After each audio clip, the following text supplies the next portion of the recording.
knew that it was inevitable that during the next election, 2008, that health care was going to be a big issue, and if a Democrat won, very likely would be there would be legislation, and we wanted to make sure that that legislation would not be single payer, for example, and that was the big reason for doing that. About a month after that, I went back to Tennessee to visit family, and I picked up my hometown newspaper and read about something called the healthcare expedition that was being held about 50 miles from where I grew up. And I went there out of curiosity.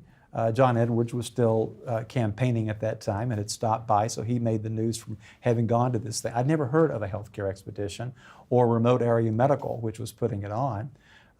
It's an organization that was started in 1985 to fly U.S. doctors to developing countries where there is no access to care.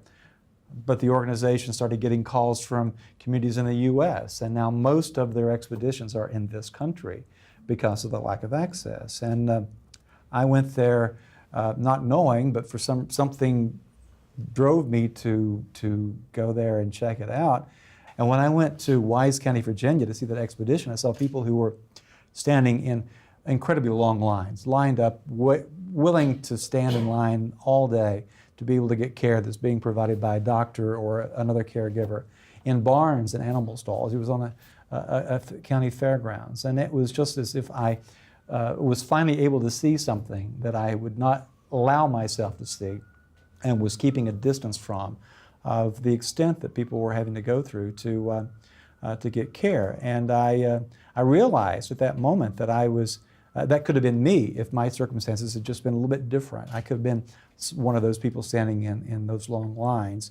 And I was, the job that I had as head of corporate communications for one of the biggest insurance companies and working with the industry, I was helping to perpetuate a system that was trying to, that was making it necessary for people to get care in that manner. Then a little bit later after that, I was having to handle what we referred to as a high-profile case in which my company had refused to authorize coverage for a transplant for a 17-year-old girl in Los Angeles whose doctors said needed to have this transplant. If she had it, chances are she would had a 65% chance of living at least 5 years. Those were the, that's what they do in these kinds of circumstances.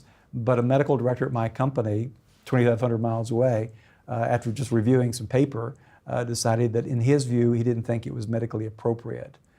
So the company denied coverage for that girl.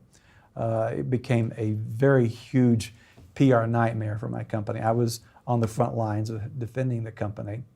The company eventually caved, quite frankly, because of the pressure, because of the publicity, the bad publicity, and agreed to cover it under special circumstances. And but it came too late. By this time, so much time had passed that she died 5 hours after the company said that she could have the transplant. And when she died, I just couldn't keep doing it. I couldn't handle another high-profile case. I couldn't keep doing what I did. So it was a crisis of conscience. Sorry to be so long-winded, but it was.